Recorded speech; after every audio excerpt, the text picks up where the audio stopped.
18:30 en la Gare de Saint-Lazare.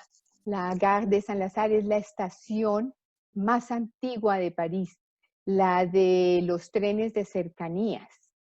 No nos vamos a ir en tren. Hoy vamos a disfrutar, miren que casi cumplimos con la hora.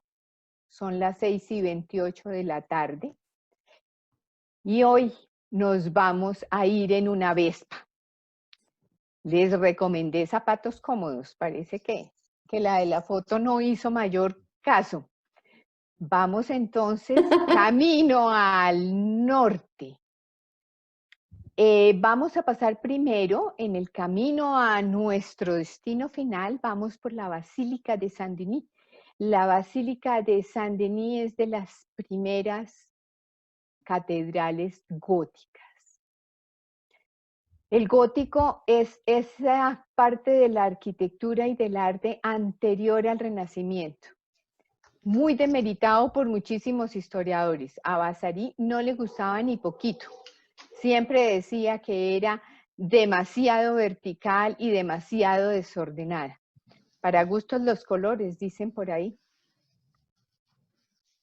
La arquitectura gótica tiene muchísimo trabajo de labrado en piedra y son muchísimas las catedrales góticas, especialmente francesas. Saint-Denis fue en honor a San Dionisio. San Dionisio, a su vez, fue el primer obispo francés. Y están allí enterrados casi todos los reyes de la dinastía francesa. Aquí tenemos a Luis XVI y a la famosísima María Antonieta, antecitos de la Revolución Francesa. Las catedrales góticas gozan de unos vitrales o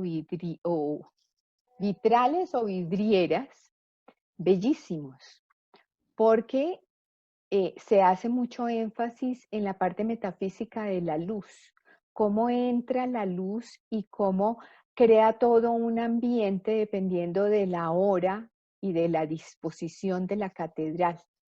Entonces son todas unas obras maestras. Muchas se perdieron en los bombardeos de la Segunda Guerra Mundial y están reemplazados con plástico, con una imitación plástica. Acá tenemos el lateral de la Catedral de Saint-Denis. Vale la pena resaltar las gárgolas. Las gárgolas son los desagües de la catedral y a su vez son unos monstruos que espantan los malos espíritus. Entonces, en toda catedral gótica hay muchísimas gárgolas. Otra de las características de la arquitectura gótica es la altura. Entonces son naves muy altas y entrecruzadas. Saliendo de la Catedral de Saint-Denis, vamos a irnos hacia el Château d'Aubert. El Château d'Aubert, este es el camino. Por acá pasaron muchísimos de los impresionistas y se sigue manteniendo todo ese ambiente. El castillo fue comprado por un italiano en el siglo XVII, excéntrico, solamente quería tener un castillo.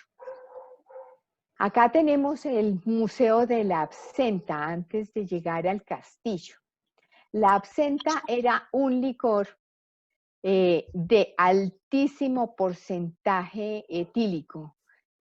Lo tomaban muchísimo los artistas. Está hecho a base de ajenjo y pues muchos dicen que por eso podían trabajar tanto.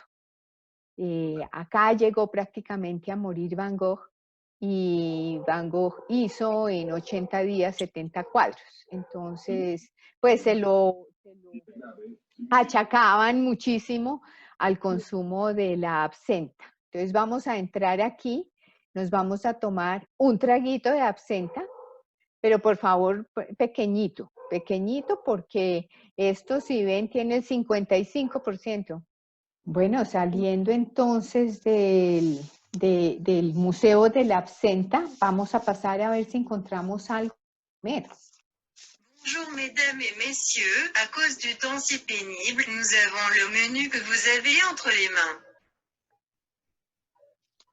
Bueno, Bonjour mesdames et messieurs, à cause du temps si pénible, nous avons le menu que vous avez entre les mains. la verdad solamente tenemos estos dos menús para escoger, es lo único que hay. Entonces vamos a comer algo muy suave.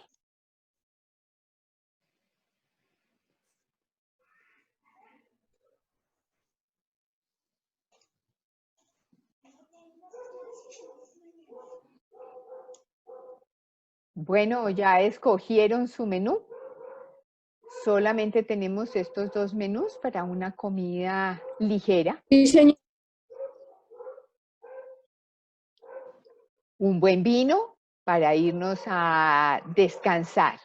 El hotel, los hoteles que hay cerca en este mundo de impresionistas, no son hoteles de lujo, pero sí son hotelitos muy especiales en lo artístico. Este es el Hotel Iris y este es un hotel dedicado a Van Gogh. Todas las habitaciones tienen un cuadro de Van Gogh, o las inspira uno de los cuadros de Van Gogh. Nos vamos a encontrar entonces en el comedor, ya hemos descansado. Aquí están también los lirios de Van Gogh. Un desayuno típico francés, un croissant, un café, la mermelada que no puede faltar, una fruta. Y nos vamos a un recorrido por el mundo de los impresionistas. Este es un mundo que nace gracias al invento de la fotografía. Cuando llega la fotografía, entonces el dibujar ya está hecho, digamos, por una máquina, pero esa máquina no puede dar el ambiente ni el color. Entonces los impresionistas quieren aprender eso, cómo copiar la luz y la atmósfera con los colores, porque lo demás ya lo está haciendo la fotografía. Estamos enfrentados primero a la llegada de la locomotora y de la vía ferroviaria, entonces hay velocidad y los pintores pueden ir de París a este sitio, que es un sitio de cercanía, y se dejan abstraer por la velocidad. Entonces ya la mirada no es fija, como hasta hacía muy poco. Y es en blanco y negro. Entonces no les queda sino estudiar el color. Aquí estamos, en el famoso Château d'Aubert. Hoy en día ha recreado el mundo de los impresionistas y tiene todo un espectáculo para llevarlo a uno a sentir lo que sentían los impresionistas, lo que querían encontrar. Entonces, cada espacio está recreado con las obras de todos los impresionistas. Espacios maravillosos. Entonces, si ven, todos completamente iluminados de colores, porque lo que querían encontrar era cómo el color da el ambiente de lo que yo estoy viendo. A las 3 de la mañana yo no puedo distinguir ningún color. Yo veo los colores gracias a la luz. Entonces, en la luz es donde está el secreto. Y se vinieron, digamos, los que estaban más arriba, como Van Gogh, vinieron hacia Francia y hacia el Mediterráneo buscando la luz y cómo traducir esa luz en los colores. Miren qué divertido se siente, nos podemos sentir dentro del ambiente impresionista. Cómo se le hace mayor énfasis al invento de la fotografía. Entonces, no se debe confundir, yo puedo pintar con base en una fotografía, pero no debo estar copiando una fotografía. Esto fue lo que hicieron los impresionistas y pasaron Fuera de eso, la temática la voltearon completamente. De ser un mundo elitista de retratos solamente para cierta clase, los impresionistas se dedicaron a la prostituta, la planchadora, el obrero, el artesano, el mundo, el bajo mundo de los franceses. Lo quisieron retratar y nos hicieron el favor de dejárnoslo retratado. Gracias a eso nosotros hoy en día podemos reconocer la sociedad francesa gracias a la pintura del siglo XIX de los impresionistas. Recorrer todo el castillo es una maravilla porque se han esmerado en tratar de replicar los ambientes en los que vivían. Esta es la iglesia de Aubert. Aquí pasó el último tiempo Van Gogh, dejando una fama de buena persona muy contraria a la que se tenía en el norte. Acá está la tumba, tanto de Vincent Van Gogh y de su hermano Theo, quien lo apoyó y lo acompañó durante toda su vida. Ahora nos vamos del Château d'Aubert camino a Giverny. En este camino vamos recordando a Claude Monet. Claude Oscar Monet nació en París, exactamente no en París, nació un poco más al norte, que es en Le Havre, y no quiso estudiar leyes según le decía su padre. Se negó y también una vez el padre accedió, entonces le dijo, bueno, pero solamente en la Escuela de Bellas Artes, y él dijo, no, tampoco. Quiero es una escuela suiza donde de verdad está llegando el estudio del color. El estudio del color de un gran científico que se llamó Chevreul. Monsieur Chevreul era físico, matemático, químico y era el que teñía los hilos y las lanas para los gobelinos en la corte. Entonces a Monet le dio que solamente con él iba a estudiar. Y así lo hizo, en una pobreza absoluta, y se enamoró de su modelo. Este es Giverny. Se enamoró de Camille. Camille era una niña de baja condición, normal, digamos, y la familia de Monet no la aceptó. Entonces Monet la mantuvo escondida y viajaba eventualmente a visitarla. Cuando tuvo su primer niño, la tuvo en París, y él iba y visitaba al papá, y entonces él aprovechaba y le mandaba la platica para que estudiara, y Camille en una pobreza absoluta.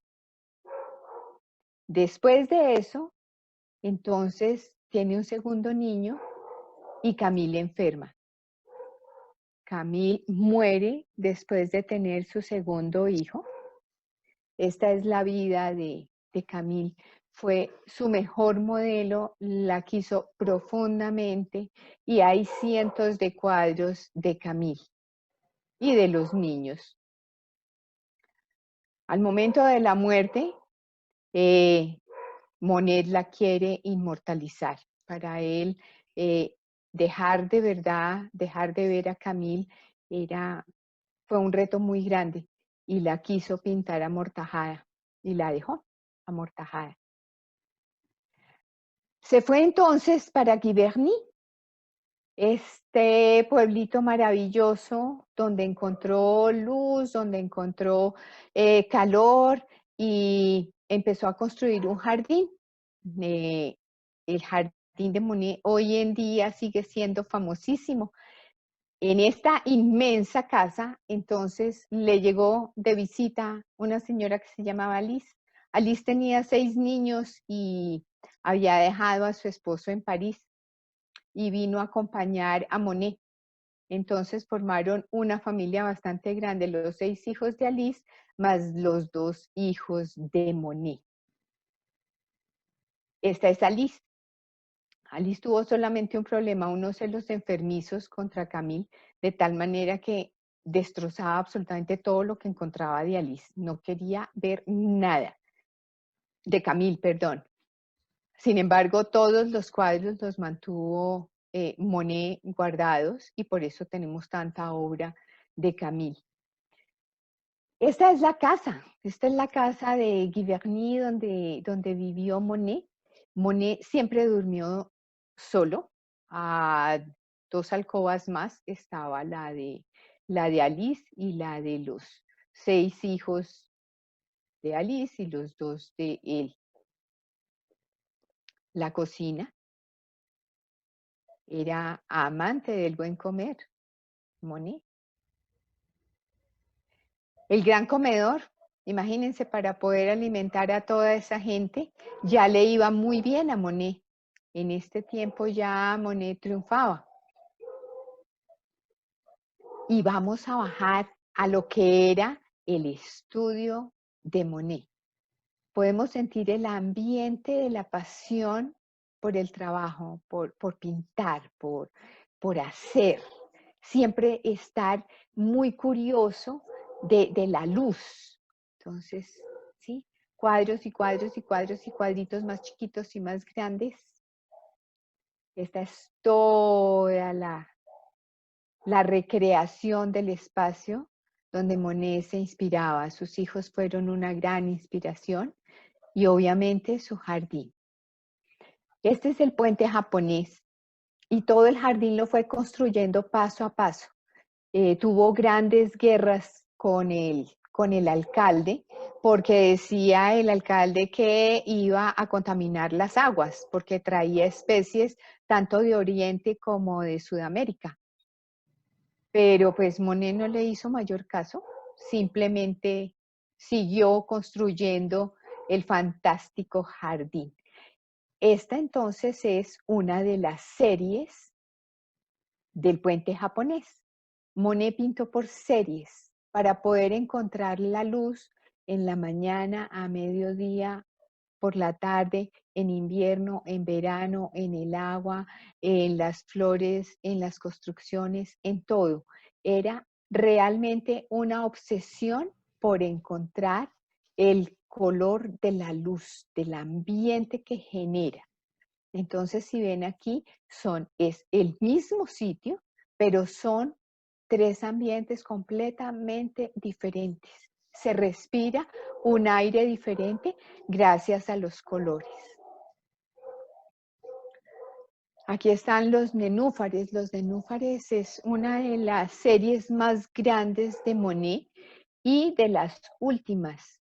Debemos recordar que Monet terminó ciego y pintaba de memoria, tanto lo que pintaba como lo pintaba, porque en la paleta siempre tuvo cuidado. Cuando empezó a ver que sus ojos fallaban, empezó a poner los colores en el mismo orden, de tal manera que cuando ya no vio, sabía muy bien dónde estaban los colores, que ahorita vamos a ver, son una cantidad de colores muy limitada para dar toda esta variedad.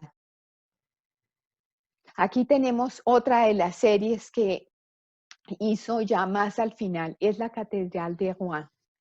Se fue, alquiló una casa frente a la catedral y se dedicó a lo mismo, a mirarla, a pintarla por la mañana, a mediodía, por la tarde, otoño, invierno, con lluvia, con viento, con todo. Esta fue la paleta más resumida que tuvo Monet. Entonces, vamos a ver, un amarillo de cadmio limón, que es de los vibrantes, el blanco de plomo, que fue el que terminó matándolo de un cáncer de pulmón, azul ultramarino y carmín. Con el carmín preparaba el violeta, que es el complementario del amarillo. Y si nos devolvemos, vamos a ver que en todos está la misma paleta, sino que en cantidades diferentes. Encontró que la luz, al disolverse la luz, siempre maneja como lo mismo.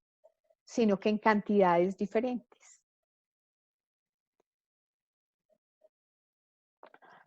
Esta es otra de las series bellísimas, la de los abedules. Estando viviendo en Giverny, le dijeron que iban a talar los árboles. Se consiguió un permiso para que demoraran la tala de tal manera que él alcanzara a pintar. Son más de 40 cuadros en cada serie y de gran formato, no son de pequeño formato. Entonces acá también están los abedules con viento, quietos en otoño, en invierno, y luego pues fueron talados. Aquí está de donde salimos, entonces es la Gare de Saint-Lazare. Para ellos era una maravilla estarse moviendo. Las locomotoras apenas habían sido inventadas a comienzos del siglo XIX y esto está pasando en el año 70 más o menos. Entonces es muy novedoso, el transporte en el tren es muy novedoso. Y para Monet es inmensamente interesante ver el movimiento, cómo se mueven las cosas, que las cosas no se quedan quietas ahí, y empieza a pintar con ese movimiento. También una serie de 30, más o menos de 30 obras. En huida a ser alistado en la guerra, entonces se va para Londres. Y esta es otra serie maravillosa del Parlamento inglés. Entonces ven ustedes sobre el río Támesis la diferencia de ambientes siendo lo mismo, o sea, él miraba lo mismo, pero encontraba todos los ambientes diferentes. Y siempre, ya saben, con una paleta muy reducida. Esta fue la paleta máxima que llegó a utilizar. Un amarillo de cadmio claro, un amarillo de cadmio oscuro, un vermellón, un laca de garanza, un azul cobalto, el verde veronés o verde esmeralda y el blanco de plomo. La mezcla de ellos en las cantidades apenas medianamente cambiadas son las que dieron riqueza a toda la obra de Monet. Otra cosa que acababa de inventarse y que fue maravillosa para los impresionistas fue la época industrial. Entonces ya los pigmentos no se mezclaban en la casa y con el macerador y con un auxiliar que ayudara a todas estas cosas, y en pequeñas cantidades, porque entonces se secaba o era complicado prepararlo y llevarlo. Se acaba de inventar el tubo. Entonces los impresionistas ya pueden salir a pintar al aire libre porque ya es mucho más fácil comprar unos tubitos y llevarlos al aire libre. Volvemos entonces a nuestro paseo por el famosísimo jardín que fue construido con las propias manos de Monet. Tuvo un par de jardineros, pero el que iba cuidando y plantando cada una de las maticas fue Monet. Los nenúfares, todo este mundo oriental era fascinante para él. No eran especies que se dieran precisamente en Francia. Sauces, el agua, lo que llamamos nosotros más bien los lotos, muchísimas especies diferentes. A medida que fue triunfando, pudo ir ampliando su estudio, porque necesitaba pintar todavía en mayores formatos, ya que iba perdiendo sus ojos. Entonces, necesitaba alejarse mucho más para entrever lo que estaba haciendo. Entonces, pues, miren acá, son grandísimos formatos en los que siguió pintando de memoria.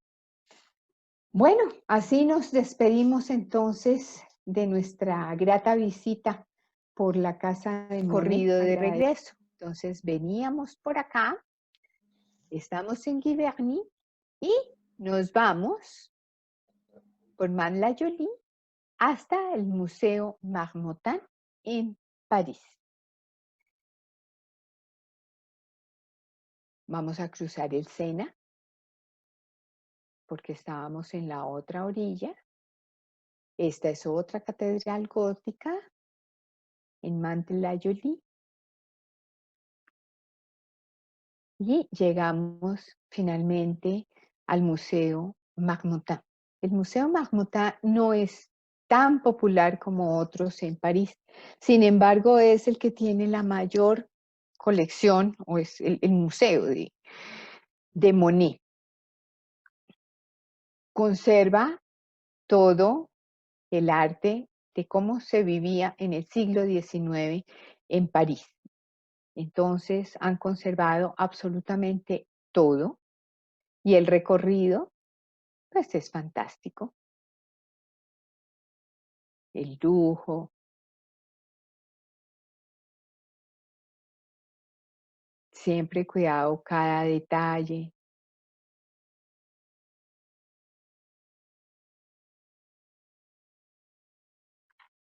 Perdón. Y estamos en la parte de abajo, cómo lo adaptaron a galería.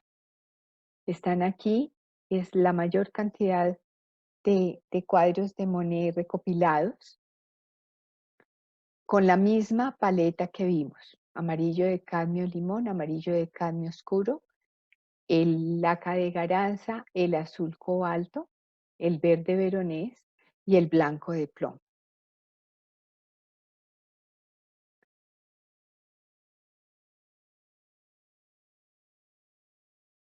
Un respeto, una admiración, una veneración por la naturaleza supremo. 85 años vivió Monet.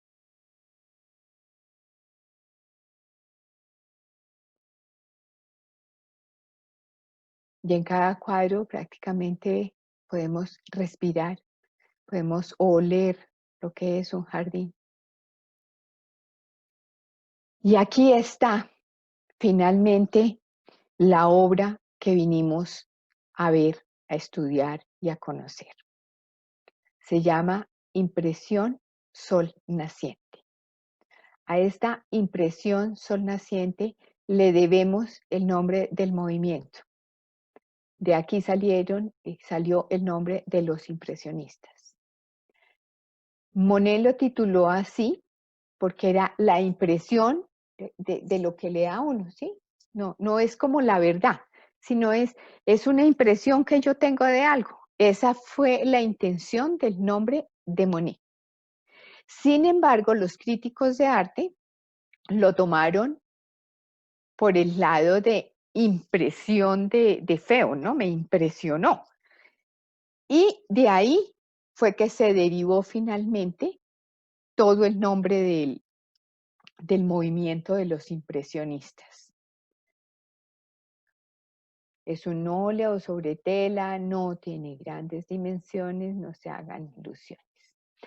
Vamos entonces, como este taller en agosto es dedicado al color, vamos a ver cuál es la relación entre los colores y la luz. Ver en blanco y negro, como veía la fotografía,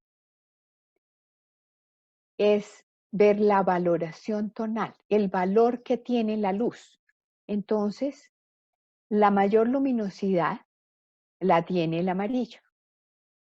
Por eso no se les debe olvidar que hay un adagio que dice que el que de amarillo se viste a su hermosura se atiene, porque es el color que vemos primero, porque es el que más vibra. También por eso los semáforos tienen el amarillo en el lado de atención, ¿sí? Antes de pare es como cuidadito. Cuidadito es ese amarillo. Los otros colores, los otros grises, van por un lado los verdes y por el otro lado los naranjas. Y vemos que el color que menos vibra es el violeta. Es como el oscuro. Cuando estamos más o menos a las 5 de la tarde, que no tenemos 5, 5:30 en el trópico, que no tenemos mayor luminosidad, entonces no distinguimos prácticamente entre el azul, el violeta y el púrpura. Son 3 colores que en ese momento no podemos partir muy bien. Se necesita que haya una muy buena luz para que yo diga si es un azul oscuro o es un violeta, y que tenga muy desarrollados los conos. Nosotros vemos los colores gracias a los conos y vemos los grises gracias a los bastones en los ojos.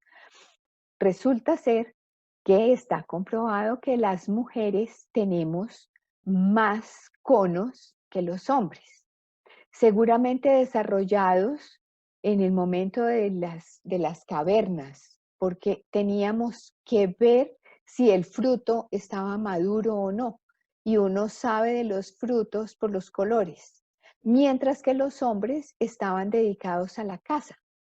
Para cazar yo no necesito mucho ver los colores, lo que necesito es fijarme muy bien y guardar relaciones de espacios, de distancia, y estar calladitos. Por eso también puede ser que los hombres hablan menos y nosotras hablamos más.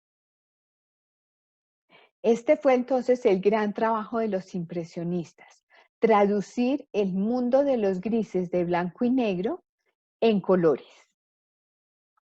Vamos a ver aquí lo que es la composición del cuadro. Una cosa es que yo tenga los colores y otra que con la composición yo atrape al observador. Entonces, el cuadro, ya hemos visto que hay una distancia que es el número phi, que para aprendernos la podemos decir que es un poquito más allá o de la mitad. 0.618 o 1.618. Eso traduce un poco a la derecha o un poco a la izquierda. También en el sentido horizontal o de la mitad un poco hacia arriba. El ojo humano no le gusta el centro, porque nosotros vemos distinto por un ojo que por el otro para poder ver tridimensionalmente. Entonces, no me fijo o no veo cuando las cosas están completamente simétricas, de una u otra forma lo rechazo, no me llaman la atención. Lo otro que traza es una diagonal del ángulo de la parte inferior a la media que va justo por la línea de horizonte del puerto que está representando Monet. Es el puerto de Le Havre. Él había vivido allá y lo conocía muy bien, pero ya esto fue en una visita posterior que lo pinta. Se levanta y dice, es que los colores del amanecer son divinos, lo que quiero es dejar esto plasmado. Dentro del rectángulo de la parte superior izquierda, saca toda la sección áurea también, para sacar las verticales de los mástiles de las embarcaciones. Lo otro con lo que atrapa al observador es con el color y las pinceladas. Entonces, este ocre que veo acá me lleva y lo trae por aquí y finalmente lo trae hacia mí. O al revés, yo puedo entender que me hace entrar por el cuadro, recorrerlo por medio de las embarcaciones y llevarlo al infinito en el firmamento. Son dos formas de interpretarlo, o del cielo hacia mí o de mi interior hacia el cielo. Esta es la magia del cuadro. Y he logrado que les hagan bajar el cuadro para que lo puedan ver detalladamente. Entonces, aquí tiene. Es invaluable, realmente es invaluable esta obra de Monet. Aquí tenemos. Y aquí lo tienen para ustedes, para que lo puedan disfrutar. Impresión Sol Naciente, la obra que le dio nombre al movimiento más famoso de la historia de la pintura. Ningún otro movimiento ha tenido ni tantos representantes, ni ha sido tan permanente en la memoria de nosotros los occidentales y de los orientales. Los orientales pues adoran a Monet. De Monet podernos devolver donde quieran ustedes, donde quieran pedir explicaciones, si saben más cosas. La cava, vamos a escoger un muy buen vino. Y aquí tenemos el menú. Dentro del menú, hoy he escogido una receta muy particular. La famosísima sopa de cebolla francesa. Primero tienen que saber que la sopa de cebolla no tiene absolutamente nada de elegante. Era la sopa de los obreros y la sopa por excelente para lo que nosotros llamamos el guayabo. Es una sopa muy fácil de hacer. Aquí les tengo la receta, se las voy a mandar. Ustedes saben que con el correo se les manda la grabación de todo. Básicamente, pues se corta la cebolla en rodajas, el diente de ajo, se dora en la mantequilla, se le pone el caldo, bien sea de pollo, de carne o de verduras, se le pone el vino blanco, un chorrito de aceite de oliva. Si quieren, a los que les gusta más el sabor de las especies como el tomillo, se le puede poner tomillo. Se le pone el queso y se puede servir así o con baguette. Entonces ahí tienen la famosa sopa de cebolla francesa, que ya saben, no tiene nada de elegante, todo lo contrario, es una comida popular. Y así, entonces terminamos nuestro viaje con Monet por el color, por la magia de haber trabajado intensamente y de haber encontrado en la perseverancia realmente el secreto de la vida, del ambiente, porque una cosa es que yo pinte pero que las cosas no tengan vida, otra cosa es que lo que haga tenga vida, no importa lo que pinte. Entonces en agosto tenemos los viernes a esta hora y los martes a las 3 de la tarde, pensando en el horario europeo, de tal manera que alcance y sea favorable para ambos. Ahorita entonces ya pueden abrir los micrófonos y podemos devolvernos, hacer preguntas, las pueden escribir por el chat o las pueden hacer de viva voz.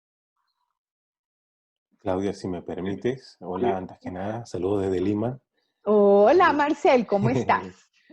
Pues Claudia, feliz, gracias por invitarme a participar, me encantó, fue realmente una experiencia, disfruté el viaje muchísimo, te lo digo de corazón, me encantó, y sabes que me gusta mucho la forma en la que presentas la información, en la que compartes, tienes una voz muy agradable, lo haces súper agradable, súper cómodo, y además interesante. Te felicito por esta iniciativa, y en verdad, no tenía idea. Gracias por la invitación, lo he disfrutado muchísimo. Yo, que estoy con bastante trabajo, pensaba irme a las 7, pero no me pude ir. O sea, no había forma que pierda lo que venía. Estaba muy interesante. Muchas gracias. Solo quería agradecerte por eso. Muchas gracias a ti. Y gracias por habernos acompañado.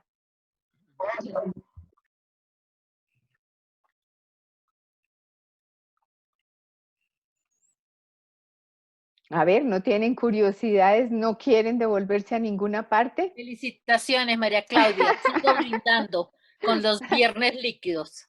¡Ay, tan linda, Magali! Tiene que brindar por mí porque yo estoy aquí en ley seca. La cuarentena me tiene sin derecho a una copa. Entonces, tienen que brindar por mí. Qué Salud. belleza, María. Muchas gracias. Yo soy invitada de Magali. Somos rico. vecinas. Bienvenida. Muchísimas gracias. Sí, muy amable, bellísima la presentación, todo el viaje, comparto todo lo que dijo Marcel. Y quería preguntarte, ¿el sol naciente es antes de los nenúfares o después? O sea, de sus grandes series, ¿o ese parte de la historia en un antes y un después? Perfecto, y importantísimo porque se me pasó decirlo. El sol Gracias. naciente, impresión sol naciente, es como el comienzo de la vida exitosa de Monet. Los nenúfares son ya al final. Ok. Si tú ves, hay todavía, se ve mucho más borroso, digamos, para nosotros, porque él pintaba según lo que veía. Entonces, fue perdiendo la exactitud en la visión y asimismo fue llenándolo de más pinceladas y de más color. Entonces, Sí. el sol naciente es muy al comienzo, tampoco muy al comienzo, pero sí marca la diferencia entre su vida como de aprendiz ya a tener un estilo propio. Y los colores se marcan mucho más al final. Hay un dato Sí. muy curioso y es que aparte de la obra, él ve los colores invertidos. Él se atreve a una operación de cataratas y lo dejan viendo los colores complementarios. Entonces, para el que sabe de color, digamos que básicamente es lo azul, lo veo anaranjado.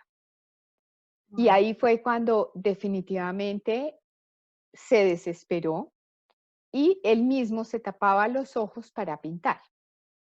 Porque en cambio de ver eso, que el resultado que era diferente, entonces él decide vendarse y pinta solamente de la memoria, tanto de lo que veía en el jardín como de la paleta. La máxima lección de pasión que nos deja Monet es Sí. que cuando yo quiero, yo puedo. Total. Entonces, así yo no vea, si yo quiero pintar, yo puedo. Y Wow, puedo sí. ir calculando si voy perdiendo ciertas habilidades, como no perderlas del todo. Entonces, en el orden que les mostré, en ese mismo orden tenía la paleta. Y así, pues, para él fue relativamente fácil pintar. Y obviamente sus pinceles crecieron, los lienzos crecieron, el estudio creció, pero nunca dejó de hacerlo. Entonces, qué bonito que hubieras preguntado por el tiempo exacto en el que se hizo la impresión sol naciente. Muchas gracias, qué linda respuesta también. Gracias. Hola María Claudia, soy Ana Arena. Entré por mi mamá Magali. ¡Uy! ¿Qué es esto tan rico? No te veo. ¿Dónde estás? Levantándome acá en Australia, sábado, como las 7, 8 de la mañana. ¡Qué rico! María Claudia, una preguntita. No sé si te puedas devolver a la gráfica de la paleta que empezaba con el amarillo. Tengo una Sí. pregunta sobre el blanco plomo que dices que le causó cáncer. No tenía, pues no conozco mucho de arte ni de pintura, pero me llamó la atención el blanco plomo. Asumo que era una composición de plomo o algo así, Sí, señora. Vámonos porque así nunca había con escuchado calma ese porque color, no blanco sé plomo. cómo, porque hoy en día está prohibido, por eso no lo oyes, Imagínate. porque precisamente por la muerte de tantos artistas y tantos problemas respiratorios acá. No, creo que había otra más atrás. Más adelante. Cuando Una pintas combinación. solamente con estos colores, que es como al final, Ya, cuando esa. esta es básicamente la de la Catedral de Rouen. Entonces, el blanco de plomo era de plomo. ¿Cómo? Y si tú sabes, pues y fuera de eso, por eso es que nos dejaron esos blancos tan blancos que hoy en día no podemos pintar, porque las mezclas que hay hoy en día son de titanio, zinc y otro que se llama nácar. Por más que se mezclen, nunca darán la blancura del blanco de plomo. Pero el blanco de plomo, pues, los mató a todos. Sí, entonces, eso, pintar con blanco de plomo o tener artistas por más tiempo, es más o menos eso. Pero ahí estuvo lo del blanco de plomo. El blanco de plomo viene a ser prohibido en 1930. Y el Gracias. último que alcanza a comprar muchísimo blanco de plomo es Freud. No Freud, el psicoanalista, sino el nieto. Ah, ya. Nieto de Freud. El nieto de Freud, Lucian Freud. Entonces es el último que alcanza a comprar, hacerse un gran abastecimiento de blanco de plomo, porque ninguna mezcla de blancos nos da el mismo blanco de plomo. Muchas gracias, María Claudia. Con muchísimo gusto. Sí. Sí. Fue un pintor no tanto de estudios, sino que siempre fue un pintor que apreció el aire libre, el trabajo al aire libre. Sí. Creo que esto un poco con esa escuela parisina de la perfección, digamos, de los estudios mitológicos, bueno, y eso digo más como a mirar a su alrededor la belleza de la naturaleza, pero también como del tiempo. Es una cosa que marca la gran diferencia. Sobre nosotros. Sí. Sí, a ver, hay varias cosas que traen los impresionistas. La velocidad, ya te digo que el tren y su velocidad causa un cambio en el cerebro, en la forma de ver, lo mismo que nos está pasando a nosotros ahorita, digamos, entrando a la virtualidad.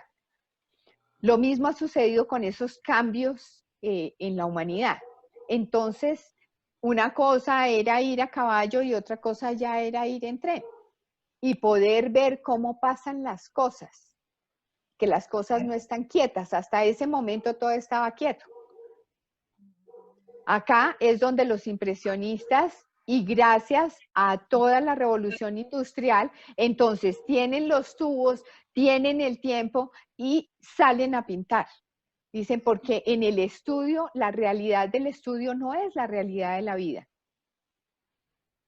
Es otra cosa lo que el ambiente es una cosa completamente diferente a lo que yo puedo tener dentro de mi estudio. Y generalmente lo que hacían era pintar afuera y venir a terminar en el estudio.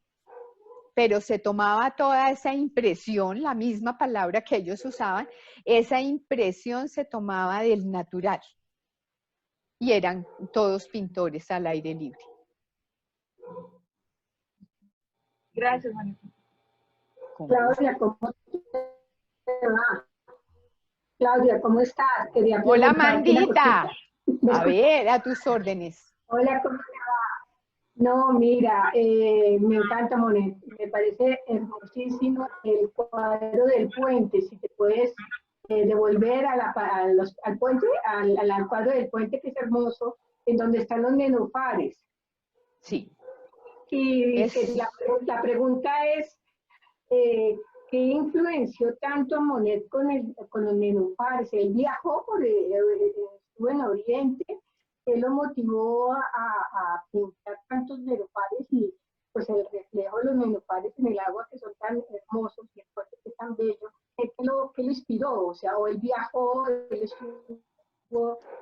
Buenísima la pregunta. Para tomar ahí Ellos son... Ellos son muy influenciados porque empiezan a llegar las estampas de Oriente. Y acuérdense, el mayor puerto es Ámsterdam, por donde llegan todas las cosas de Oriente es por Ámsterdam. Entonces, en ese sentido, digamos que los flamencos tenían una ventaja que era recibir esta mercancía.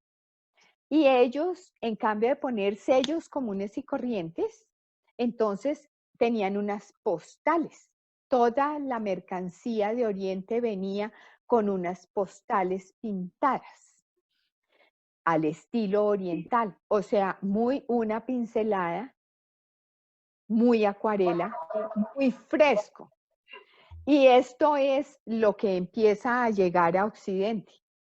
Las ganas de una pintura más fresca y no con tanto rococó, porque es que veníamos precisamente no solamente del realismo, sino del rococó francés.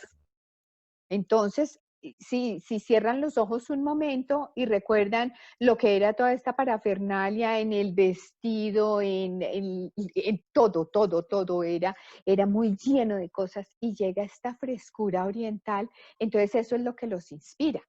Y de ahí entonces ya más apasionado todavía Monet se dedica a traer los nenúfares, tanto de Oriente como de Sudamérica. Especialmente de México, lleva muchísima planta acuática. Gracias. Qué lindo. María Claudia, Van Gogh creo que pintó un puente, ¿estuvo ahí o de una estampa? De una estampa. Ya. De una estampa. Van Gogh no estuvo en Giverny. Ya. La próxima semana les voy a hablar de él. A ver, mi vecino. Es que tengo una pregunta en un chat privado y es respecto de si en alguna obra tuya has hecho un ejercicio como el que hizo Monet de pintar con una paleta tan reducida. Bueno, yo siempre he pintado con una paleta muy reducida. Todos los que han estado conmigo saben que pinto con amarillo de cadmio, azul cerúleo y magenta. Y blanco, y no de plomo, o sea, yo sí voy a darles lora mucho tiempo porque no pinto con blanco de plomo. Pinto con blanco de titanio.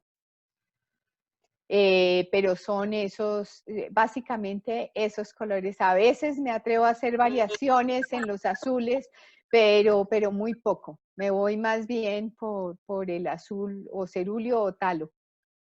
Pero siempre he pintado con una paleta muy reducida.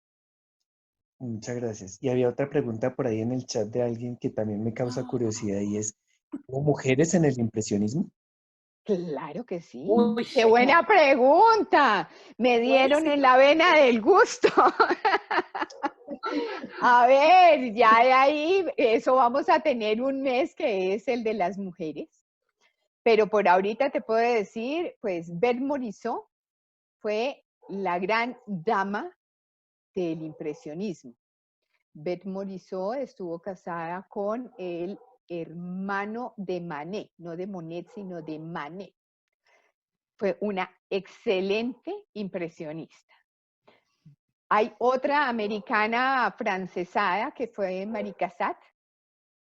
Marie Cassatt fue alumna y gran amiga de Degas.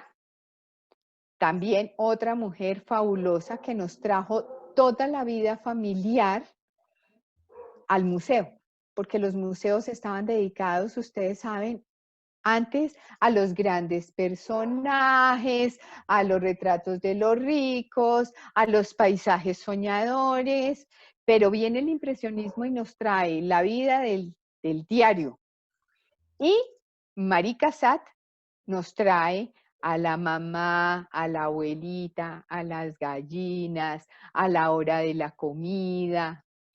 Entonces, ellas son las dos más representativas.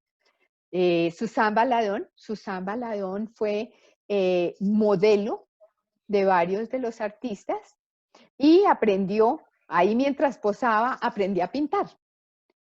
Y fue una también excelente artista.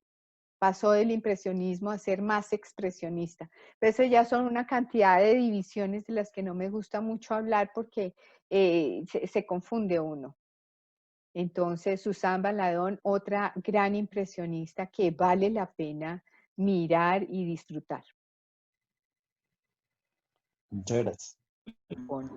Yo. A ver, tú. Es que estoy toda juiciosa levantando la mano y no me ve. No te veo. ¿Cómo así, Daniel? No te ve, Daniel, por favor. Ya Daniel me dio la palabra y agradezco mucho. Yo quiero hacer dos comentarios. Primero, pues que hayas empezado con la Catedral de Dionisio, pues habla de la invitación que nos haces a la terapia del vino, siendo Dionisio el dios del vino. Muchas gracias. Entonces, pusiste un marco a mi juicio, adecuado para que nos podamos tomar un vino los que queremos. Y cuando lo oí dije, bueno, no puede ser con la agua de panela que nos estaban recomendando, pero bueno, lo vamos a hacer con el vino. Y quería, como tú estabas hablando de la impresión del sol naciente, yo quiero hablar de la impresión de Claudia Naciente. Y quiero decir, es lo que verdaderamente a mí me pasó cuando esta mañana en el chat de la escuela mandas las diferentes obras de Monet. Y yo dije, miércoles, Clau ya no va a hablar de los demás, va a hablar de ella. ¡Qué machera! O sea, vi los cuadros y pensé que eran tus cuadros, Clau. Y de verdad que hoy agradezco ver que cómo esta corriente ha inspirado tanto para que tú hagas que la impresión que sentimos nosotros con la naturaleza sea completa. Yo te quiero agradecer eso porque veo en ti esa impresión. O sea, yo sé que tú tienes todas las gamas y haces desde todo lo que te pidan lo haces, pero donde yo siento que me ayudas a conectar con lo que, para que me dé el síndrome del que nos hablabas la semana pasada. Stendhal. Sí, de Stendhal, lo sé. El síndrome de Stendhal, sea cuando yo veo tus obras. Y de verdad que agradezco mucho que me hayas mostrado de dónde nace esto en ti. Eso era lo que quería comentar. No quiero hablar de Monet, sino quiero hablar de María Claudia López y a eso quería hablar. Muchas gracias. Qué linda y qué percepción. Realmente Monet ha sido el maestro que me ha inspirado. Entonces, qué bonito que lo hubieras percibido y sí, ha sido de verdad un modelo a seguir, no solamente por la pasión del color, más bien y quitémosle la palabra color, por la pasión. Eso es lo que producen tus cuadros. Y lo mismo, ¿no? Los grandes formatos que te encantan, en formatos de 3, 5, 7, 10 metros, que uno dice cómo los hace, lo mismo. Me parece como que estás haciendo un chapeau a él y te lo agradezco muchísimo en nombre de la vida y de la naturaleza. Eso es todo. Tan bonito, y vale la pena decir que precisamente Monet es el que me inspira a medida que yo voy perdiendo los ojos, me inspira a pintar sin gafas. Yo aquí les hablo con gafas. Yo hoy en día pinto sin gafas y pinto como lo veo. Y fue él el que me enseñó que uno tiene que amoldarse a la vida con lo que la vida le va dando y amar eso, porque él empezó a amar no poder ver y fue a agradecer que podía recordar tanto y a pintar del recuerdo. Entonces, esa es como la gran lección espiritual que nos deja Monet. Es amar lo que queda. Lo mismo le pasa cuando muere Camille, que pues me imagino que le guarda un luto normal, pero básicamente es, me quedo y disfruto lo que tengo. Y con sus ojos pues pasó exactamente lo mismo y sigue con esa maestría, con 5 colores, manejándolos de memoria, dejándonos cosas maravillosas. Bueno, veo que han quedado inspirados. Qué bonito para que puedan con los colores y con el sentir de Monet seguir disfrutando de la naturaleza, las cosas lindas que podemos tener. No necesariamente tenemos que tener un jardín tan grande como el de Monet. Puede ser un jardín más pequeñito, hasta un bonsái. Pero lo importante es sentir la magia que hay en la vida, cómo se reproduce la vida simplemente entre agua y tierra. Muchísimas gracias a todos. Los espero en todo este mes dedicado al color para que sigamos disfrutando de estas tardes, noches y pensando que siempre debemos ser felices